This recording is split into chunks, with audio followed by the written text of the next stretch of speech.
los rasgos esenciales del Estado. Pues bueno, damos la bienvenida aquí al médico José Raimundo Díaz Taboada, que será el comentarista, el autor del libro, Jacobo Silva Nogales, Oger Morales Miranda del Poder y el compañero Manuel Olivares del Centro Morelos.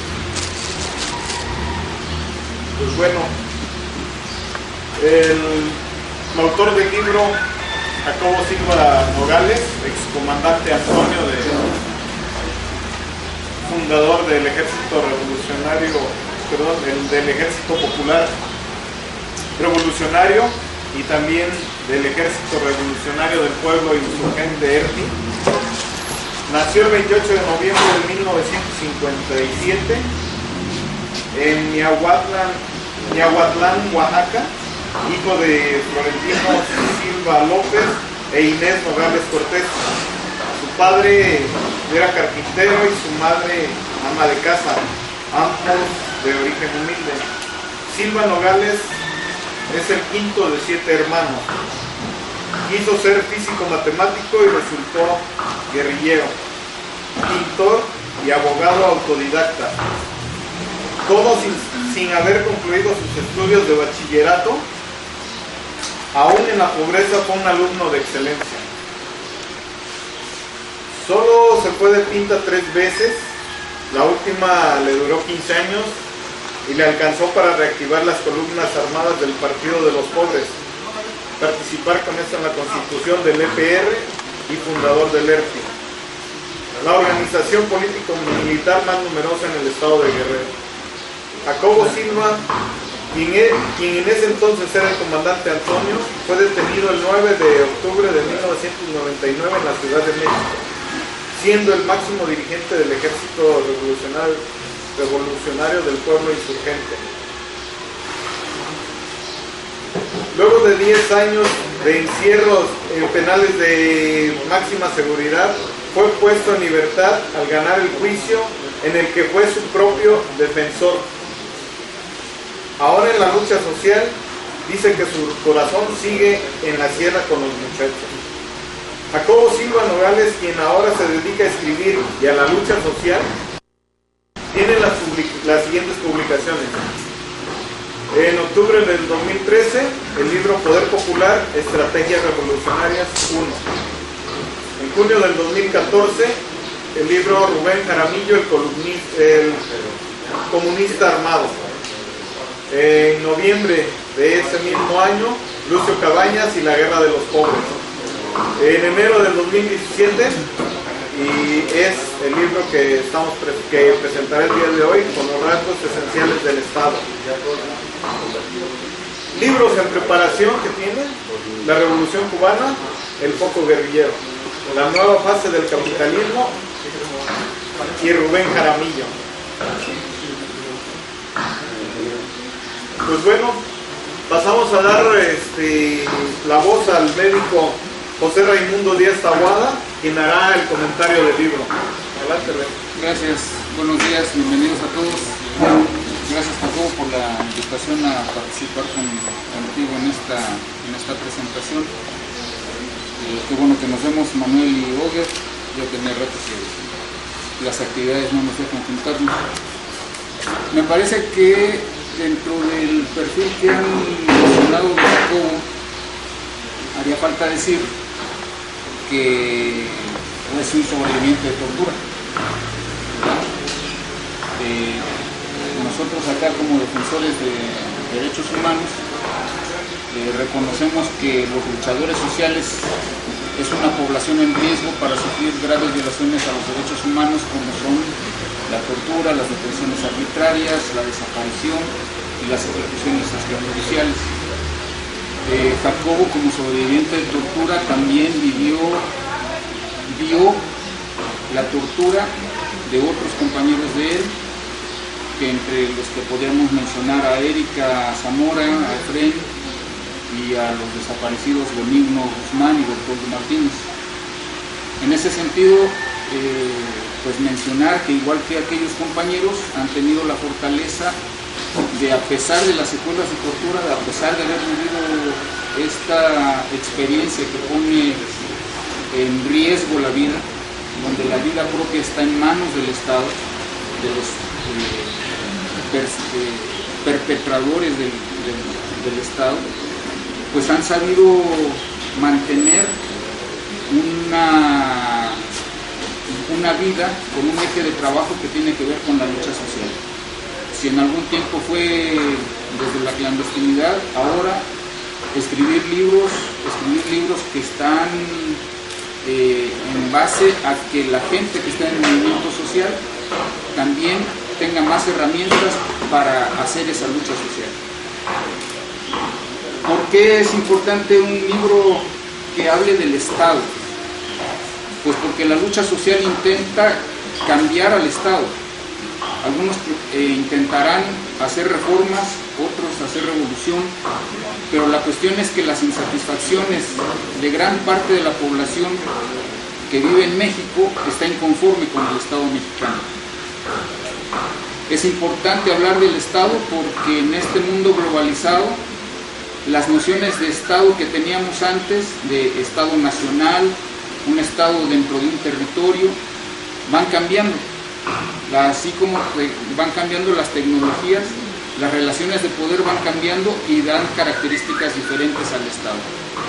El libro que nos presenta Jacobo es un análisis no del Estado mexicano, sino del Estado en general y de las características que le permiten ser Estado y perpetuarse como tal.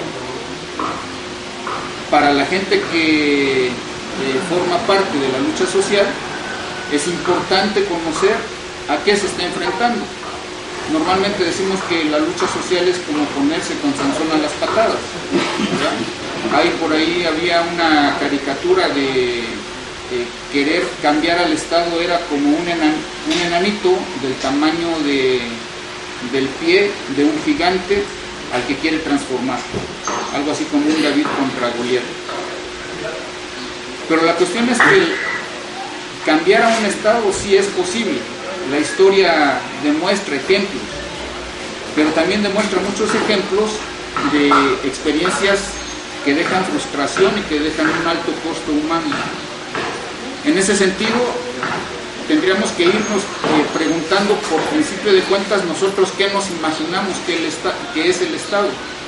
Y tal vez para muchos, al decir Estado, nos imaginamos un edificio cuadrado al que hay que ir y tomar, y ya con eso cambiamos al Estado. O ir y tomar un edificio y quitar a la gente que está ahí adentro, y que ya con eso vamos a cambiar al Estado.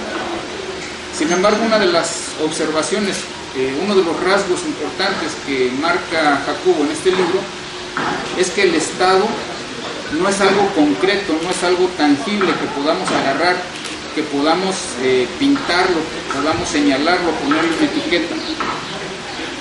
Dice Jacobo que el Estado es una relación social.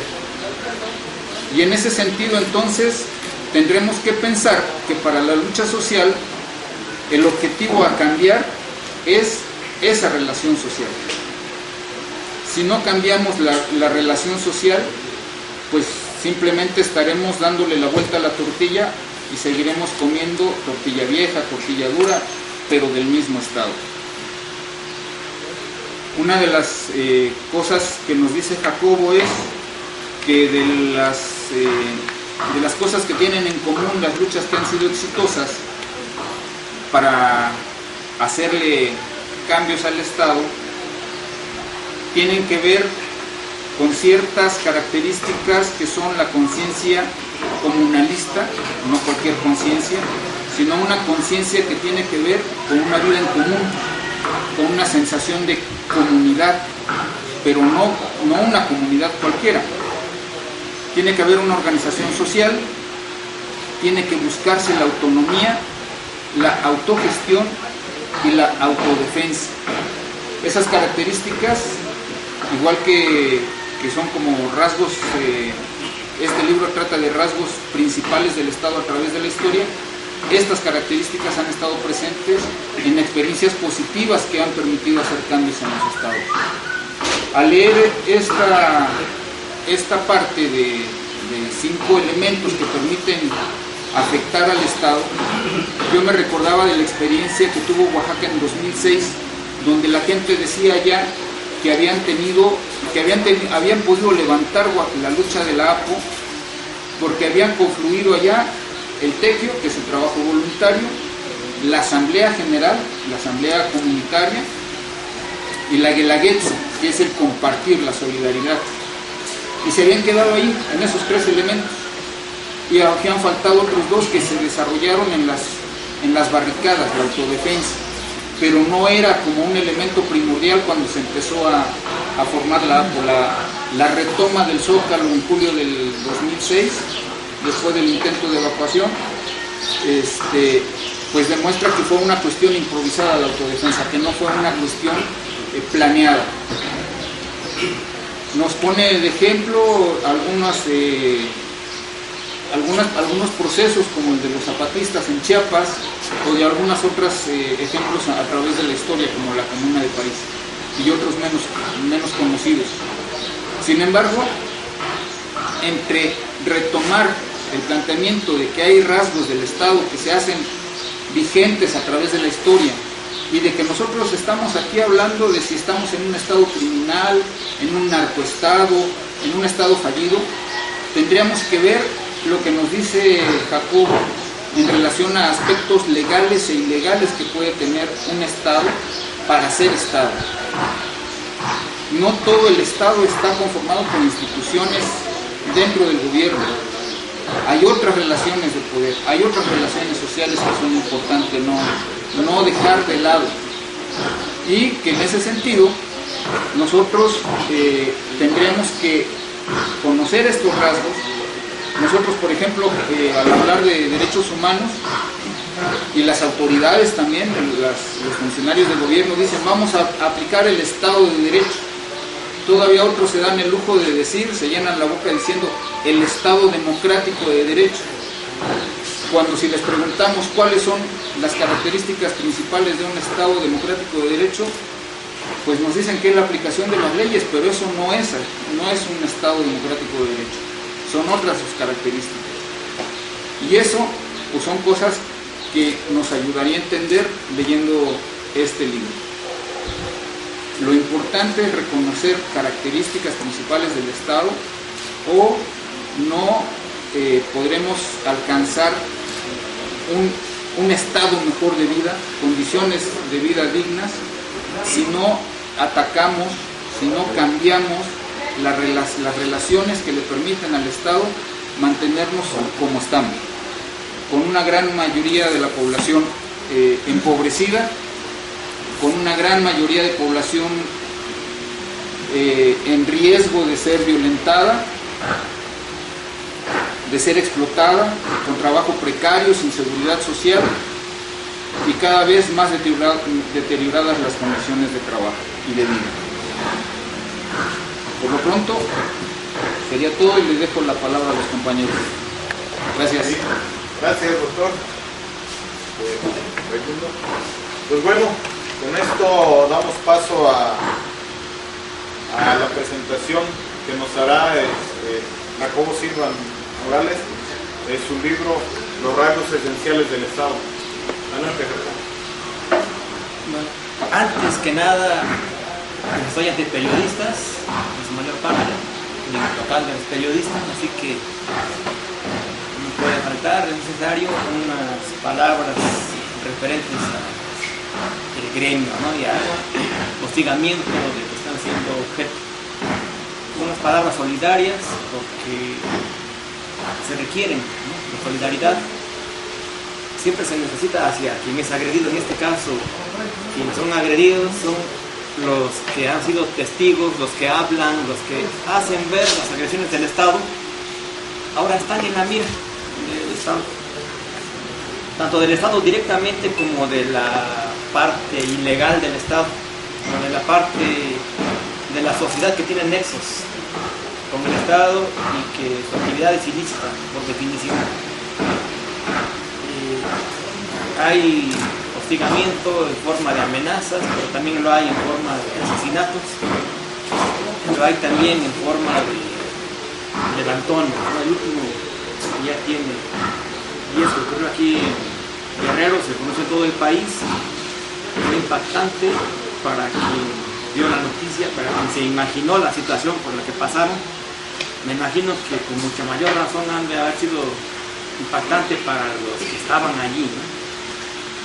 Porque pues no es nada fácil estar ante hombres armados que sabe uno que en cualquier momento le pueden matar, ¿no? Y que no se tienta el corazón para disparar. Y no solamente para eso, ¿no? Sino para torturar o para quemar vivos, ¿no? Puede ser. Entonces, por eso mi solidaridad con los reporteros, con los periodistas, y que en ese caso es haciendo referencia al caso, haciendo la denuncia también, como lo fue en otro momento. Una periodista me hablaba hace 15 días de uno de los periodistas que había sido víctima de este levantón. Se encontraba bastante, le afectó bastante, pero se encontraba bastante afectado por un extranjero, no recuerdo el nombre, ella no se acordaba tampoco bien, y me decía que le había impactado mucho, y decía, bueno, lo que puedo hacer yo al respecto pues es recomendarle con alguien que pueda darle, digamos, algún apoyo psicológico, y se me ocurrió precisamente la organización de compañía, el CC, y les decía, pues puede canalizar, díganle para que acuda con ellos tienen psicólogos, pueden darle la asesoría, porque efectivamente el apoyo psicológico se necesita ante un hecho como este, ¿no? A lo mejor para un mexicano que vive constantemente en esa situación, pues no lo es tanto, ¿no? Estamos acostumbrados, ¿no? A ver gente armada, estamos acostumbrados a ser víctimas de la prepotencia, ya no nos afecta tanto aparentemente, pero a alguien que viene de fuera, pues obviamente le afecta mucho más.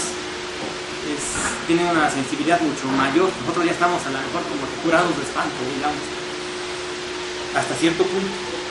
Entonces se conjunta, pues en este caso, la denuncia con también el llamado para que puedan acudir en caso de que ocurra algo similar o que consideren que requieran apoyo psicológico. Pues yo le he pedido siempre al CECETI que apoye en este caso lo que se requiere.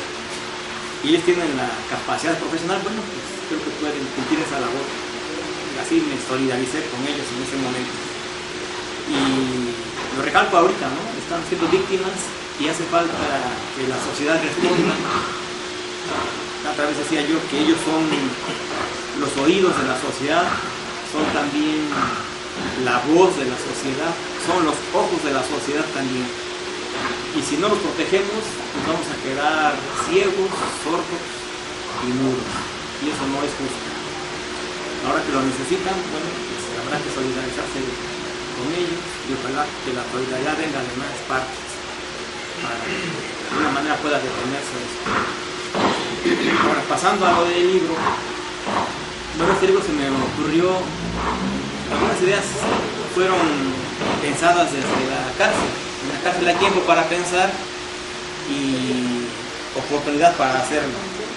Y además existen las circunstancias para pensar en esta parte de la sociedad que se dedica a mandar, esta parte de la sociedad que se dedica a decidir por otros y a tener la representación de toda la sociedad. Allá en la cárcel pensé sobre algunos temas que aquí trato.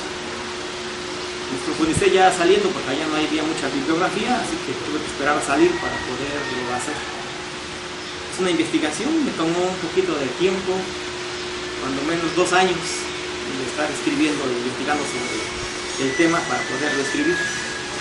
Ahora, no quise que fuera algo académico, bueno, no soy académico en primer lugar y no me interesa dirigirme a ese medio, sino me interesa dirigirme más a la gente que está en la lucha.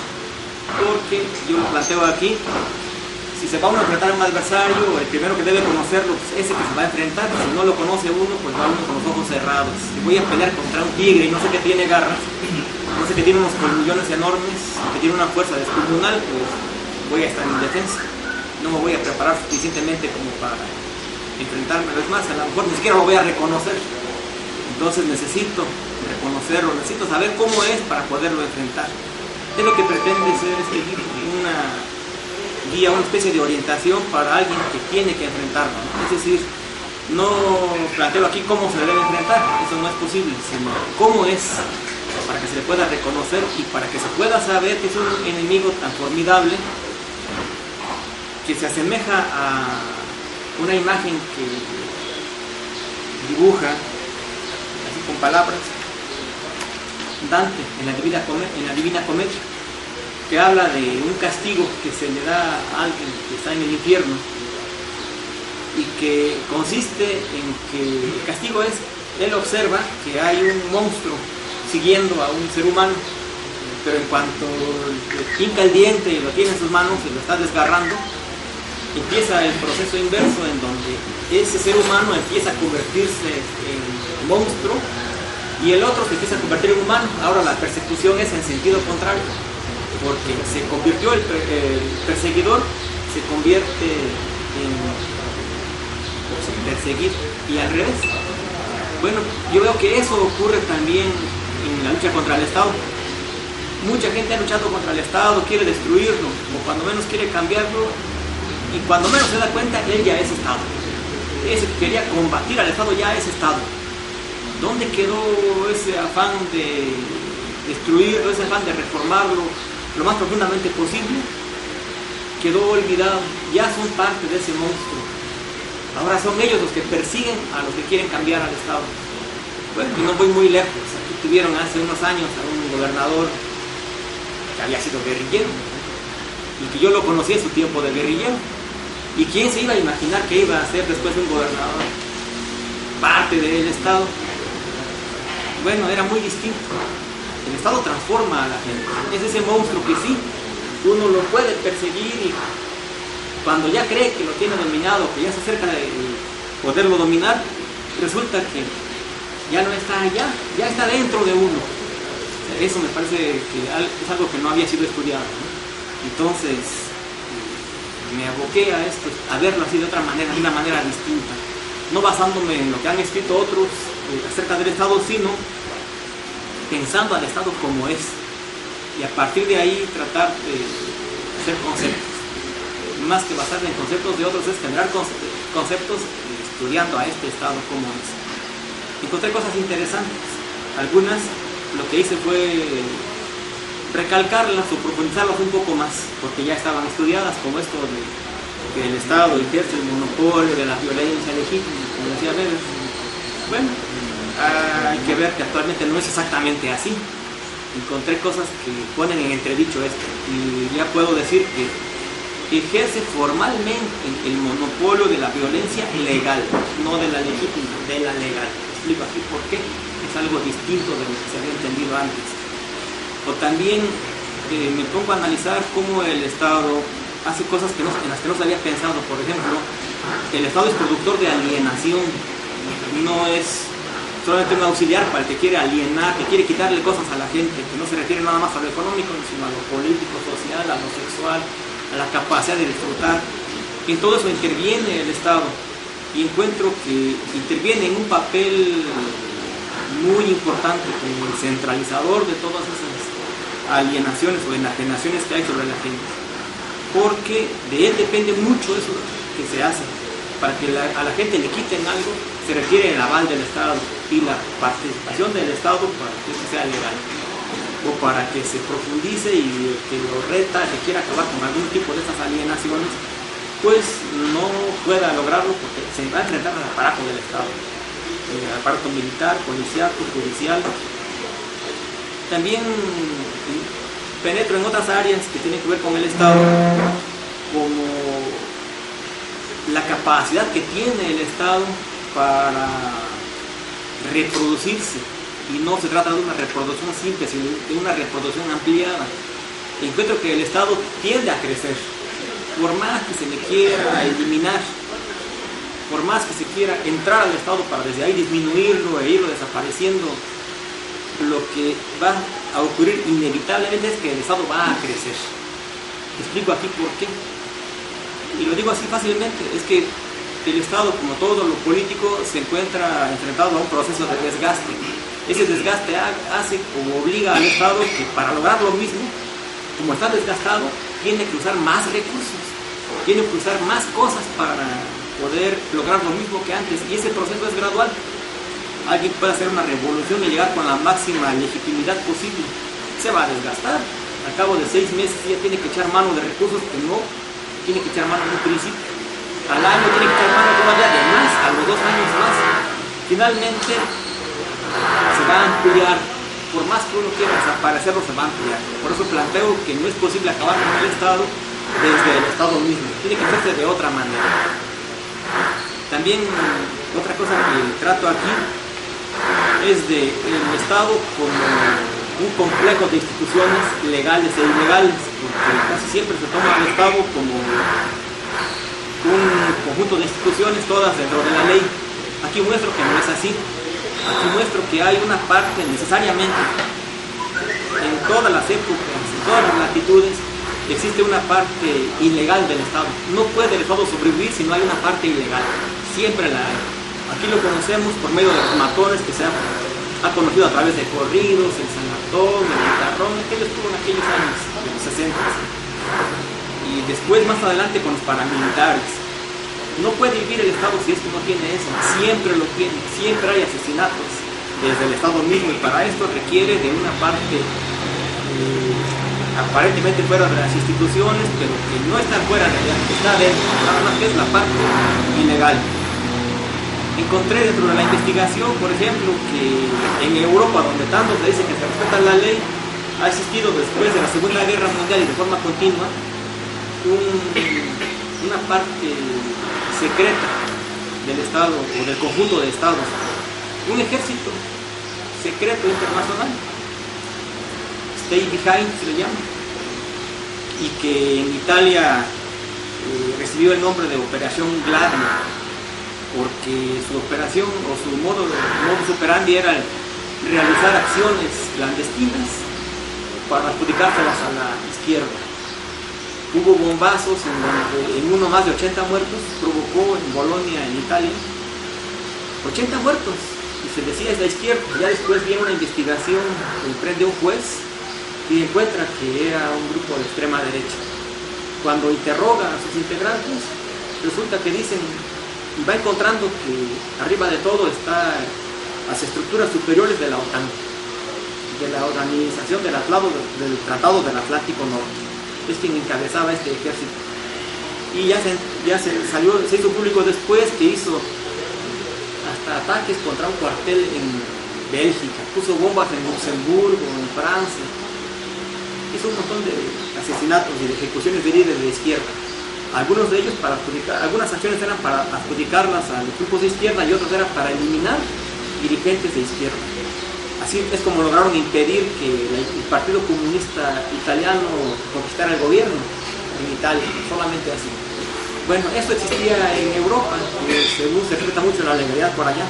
Y de aquí de América, pues también sabemos la Operación Cóndor en Sudamérica, que era una coordinación de los ejércitos de esos países para combatir a la izquierda, a los grupos armados de allá. Bueno, entonces, eso lo encuentro aquí. Y encuentro que no solamente existió o existe eso actualmente o en las décadas recientes, que esto es viejísimo, esto está desde que existe el Estado y donde quiera que exista el Estado, porque este estudio lo que yo pretendo es que sea que abarque todas las formas de Estado, no nada más el Estado-nación, o el que conocemos ya últimamente, ¿no? Que hablamos después del Tratado de Westfalia, cuando se forman los Estados-nación. No, es mucho más viejo. Siempre que hay una parte de la sociedad que asume la representación de toda ella y que decide en nombre de todos los integrantes de la sociedad, eso ya es un Estado. Siempre ha habido esas características. Aquí enumero 25 de ellas. Algunas, digo, ya han sido tratadas por otros autores, ya se ha abundado mucho. Yo les doy otro matiz quizá nada más. Y otras, pues creo que son novedosas, que no han sido analizadas. Y entre las que analizo de otra manera están los tipos de sociedad que existen en general dentro de la sociedad, ¿no? Porque se ha hablado de sociedad civil, yo aquí la abarco de otra manera, Se ha hablado de la sociedad política, la veo de otra manera, de una manera distinta también, pero entiendo que eso existe donde quiera que haya estado. Hay dentro de la sociedad, la gente se agrupa en distintas estructuras o distintas organizaciones. Algunas de ellas se puede llamar que están dentro de la sociedad económica, otras dentro de la sociedad política, otros dentro de la sociedad civil, otros dentro de la sociedad doméstica, le llamo, otros de la sociedad apática, los que no se preocupan por nada de los problemas de la sociedad.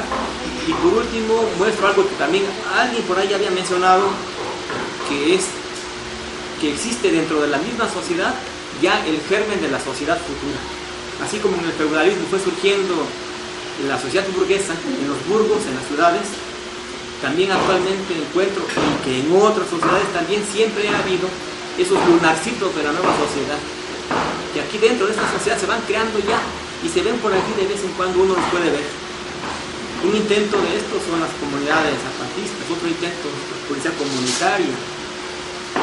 Hasta en Europa existe esto, ¿no? Por ejemplo, hay un municipio en España que se llama Marina Leda, en el cual vive de una manera distinta. Allí no se vive a la manera que se vive aquí, es una manera distinta. Hay un documental, pueden verlo en YouTube si quieren verlo. Gracias.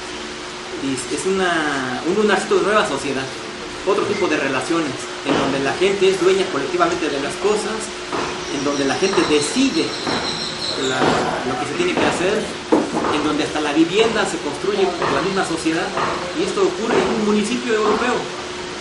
Vale la pena estudiarlo, ¿no? Bueno, así que hay lunarcitos de nueva sociedad, también está siendo un poco estudiado, lo abarco aquí, entre otras cosas más. También abarco el Estado no está limitado por los marcos del Estado-Nación, como mucha gente lo ha pensado. No es cierto, el Estado-Nación no es el límite. Puede haber Estado sin Estado-Nación, o puede haber límite bajo formas de Estados supranacionales. Esto también ha sido poco estudiado, y todavía mucho menos estudiado el Estado como sistema complejo. Es decir, aplicar los principios de un sistema complejo al estilo del Estado. Esto no ha sido hecho, pero yo no lo he visto cuando menos, y creo que hace falta, porque este estudio de los sistemas complejos nos permite comprender muchísimas cosas. Nos permite comprender cosas como el de cómo tiene el Estado la capacidad de autorreproducirse, cómo están tan relacionados los distintos componentes del Estado, que si uno falla puede entrar otro a ocupar su lugar y a desempeñarlo, ¿no? Como ocurre cuando a uno, por alguna embolia o por un derrame cerebral, se le echa a perder parte del cerebro, cómo entran luego otras partes a ocupar esa función. Eso ocurre en la sociedad, y un ejemplo clarito es cuando con las instituciones legales no pueden acabar con un adversario, pues entran las ilegales, entra el paraestado y elimina a los adversarios. O también cuando no hay dinero para alguna tarea esencial para el Estado, encuentra siempre de dónde sacarla, porque sí tiene otras fuentes, y cuando no puede obtenerlas por medios lícitos, los obtiene de medios ilícitos. Esto lo vemos aquí en México, pero también se vio en Estados Unidos cuando aquel asunto del Irán-Contras, cuando para financiar la guerra de Estados Unidos y de los contras de Nicaragua contra el gobierno revolucionario, pues recurrió al tráfico de drogas. El Estado recurriendo al tráfico de drogas, o también a la venta de armas a un país en el que el Parlamento norteamericano había prohibido que se tuviera tratos y se le vendiera armas, se las vendían por vías ilícitas. Entonces, esto es lo que hace un sistema completo. Si algo no funciona, entra otro componente a ocupar el lugar. Y se puede reproducir, adaptándose cada vez de una mejor forma al entorno cambiante. Porque uno no pudiera creer que hubiera Estado después de tantos cambios. ¿Y cómo es posible que el Estado sigue subsistiendo? Tantos intentos que se han hecho, hasta el intento soviético de acabar con el Estado, y resulta que salió un Estado peor que el que había antes. Un Estado monstruoso y con una gran capacidad de adaptación. Finalmente todos los estados, porque hay cambios en todo el entorno, hay luchas contra él, y siempre se adapta. Y no solamente porque derrote a sus enemigos así eliminándolos, sino que los absorbe. Yo me acuerdo del PRD cuando empezó en aquellos años, en el 88, que tanta gente puso esperanzas y parecía que iban a hacer un cambio importante, había mucho romanticismo, había gente, me acuerdo, que le escribía cartas a Cuauhtémoc Cárdenas diciendo que estaban dispuestos a trabajar gratis para cambiarlo, que les diera chance, no iban a cobrar, porque querían contribuir al cambio. Y resulta que ese PRD ya no es nada parecido a aquel que generó tantas esperanzas. Bueno, de por sí habíamos muchos que no nos hacíamos ninguna esperanza al respecto, pero hubo muchos que sí. Ahora hasta ellos ya las perdieron porque ya es una cosa totalmente distinta. El Estado absorbió a todos esos afanes de cambio y los hizo como ellos, los transformó. Como alguien me decía una vez, no es que el poder cambie. Yo les decía es que el poder transforma. Le decía no, el poder no transforma. El poder lo que hace es que permite que salga eso que ya estaba adentro. Ya estaba uno medio podido por dentro y lo que hizo el Estado es que genera el caldo de cultivo para que ese virus que estaba adentro florezca.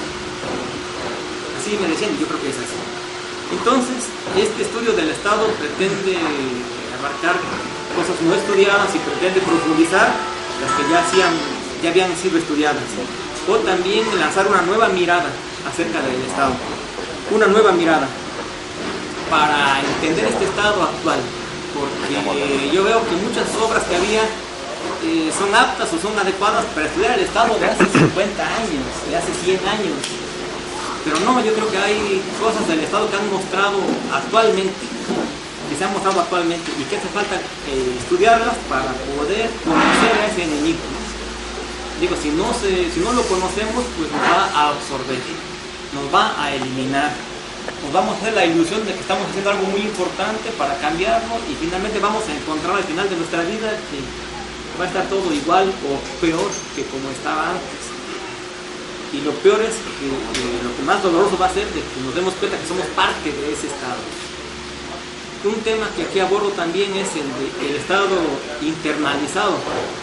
Pongo una frase que fue famosa en el 68 para ilustrar esto, que se decía, el policía que todos llevamos dentro, porque decían los jóvenes en aquel tiempo que aunque uno no quiera, de vez en cuando le sale a uno el policía que lleva, el que quiere controlar, el que quiere mandar, el que quiere poner normas, el que quiere sancionar, siempre le sale a uno, decían ellos.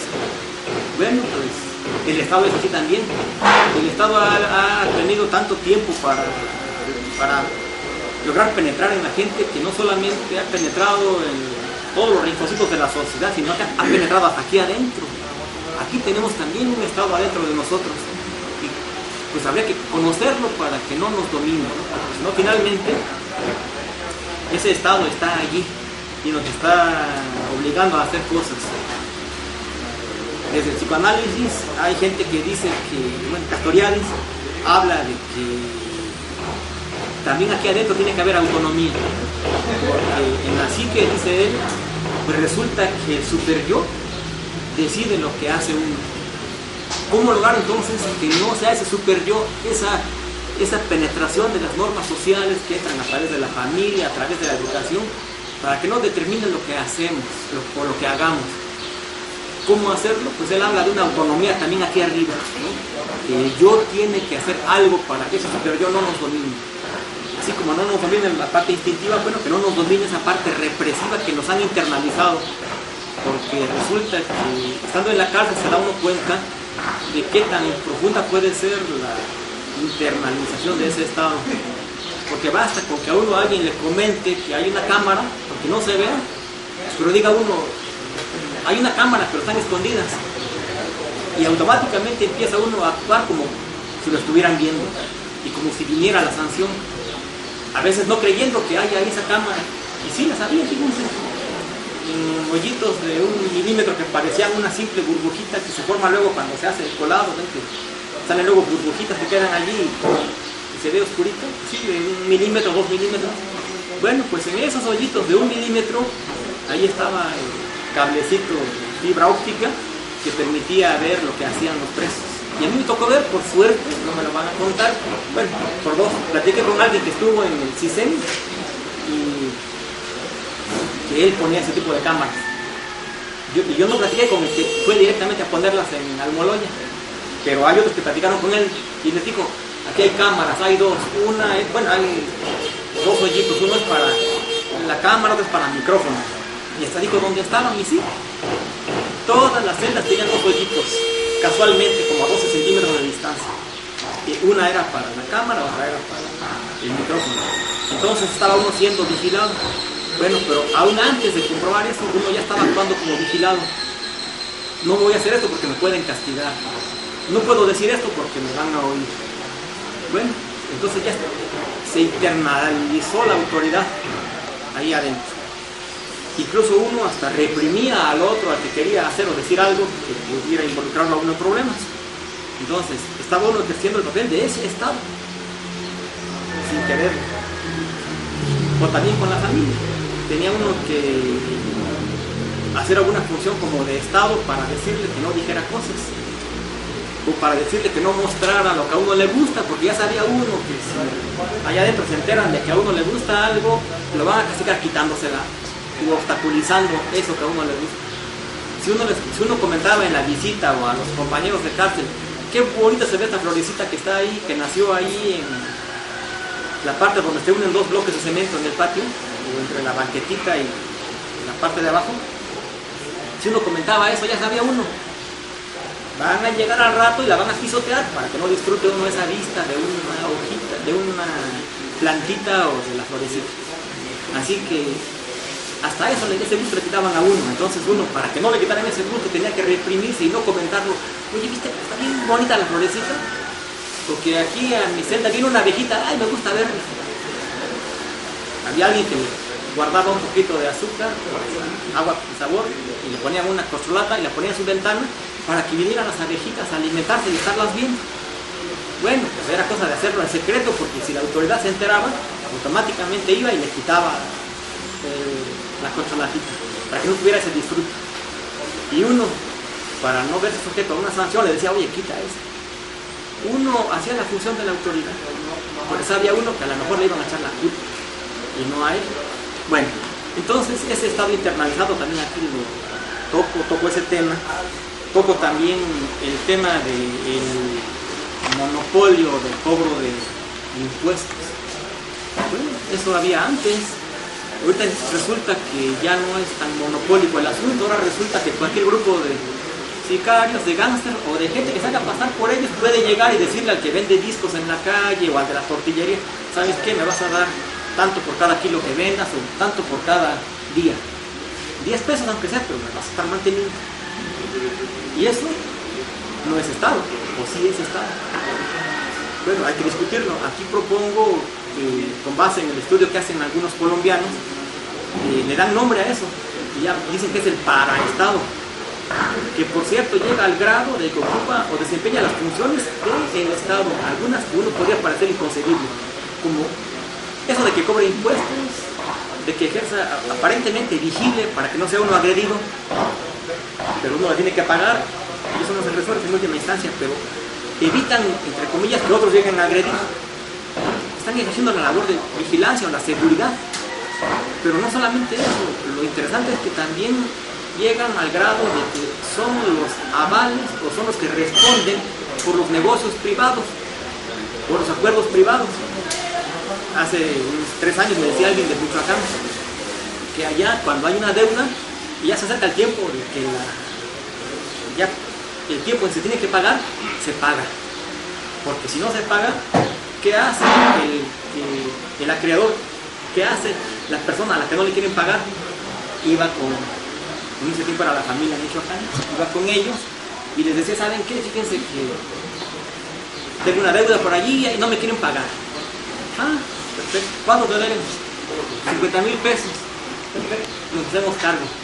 Mejor que la autoridad, porque en la tarde ya estaban llegando con el deudor y le decían, señor, usted debe un dinero que no quiere pagar. No, que no. ¿Cómo que no? Le debe a fulano. ¿Cuánto le debe? No, pues 50,000 pesos. Perfecto. Hoy es un día martes. El viernes venimos. A tal hora más o menos. El viernes debe tener usted 100,000 pesos. No podía pagar 50. ¿Podrá pagar 100? ¿Creen que sí? Sí. Sí. en esas circunstancias vaga uno, encuentra uno a ver de dónde saca, pero va a sacar dinero. Y salían los 100,000 pesos, los recibían ellos, gracias. Pero era así la advertencia: si para el viernes no lo tiene, la vamos a matar, y como quiera la deuda la van a pagar sus hijos, su esposa, su familia, y si no pagan vamos a matar a otro hasta que paguen. Así decían. Entonces, claro que en esas condiciones se consigue el dinero a como dé lugar, aunque sea hipotecando la casa o vendiendo algo, malbaratándolo, pero se consigue. Bueno, con los 50,000 pesos ya iban, con los 100,000 pesos que digan, ya los agarraban, se guardaban 50, llegaban con el que los contrató o el que les pidió el favor: aquí está su dinero, señor. 50,000 pesos eran, ¿verdad? Sí. Gracias, gracias, les agradezco el favor que me hicieron. Espérese, que nosotros también necesitamos comer. Y usted nos va a apoyar, ¿verdad? Con algo. ¿Pueden decirle que no? No. Pero eso sí, dejaban que quedara en manos de la persona esta que tenía que pagar el criterio para saber cuánto. Claro, no podía ser poquito. Si se dieran 5,000 pesos, oye, pues no estoy limosneando. Mínimo 20. Aquí están 20,000 pesos. Se arregló el asunto. Deuda saldada. Todo el mundo contento, más ellos que nadie, ¿no? Entonces están ellos respondiendo por los contratos privados. O sea, están jugando el papel de un Estado. Es más, incluso si uno quería casarse, ¿ante quién tenía que ir primero? ¿Ante las autoridades, con el registro civil, o la iglesia? Con ellos. Es más, ni siquiera tenía que hablarse con la muchacha. Basta, ¿sabe qué? Quisiera que me hiciera el favor de ir a pedir a tal muchacho. Si va el mero jefe, ¿creen ustedes que se va a negar el señor del rancho a dar a su hija? La está pidiendo el jefe. Si no, se la doy. No. Además, hasta es un honor, quedas bien, al rato ya es de la familia casi.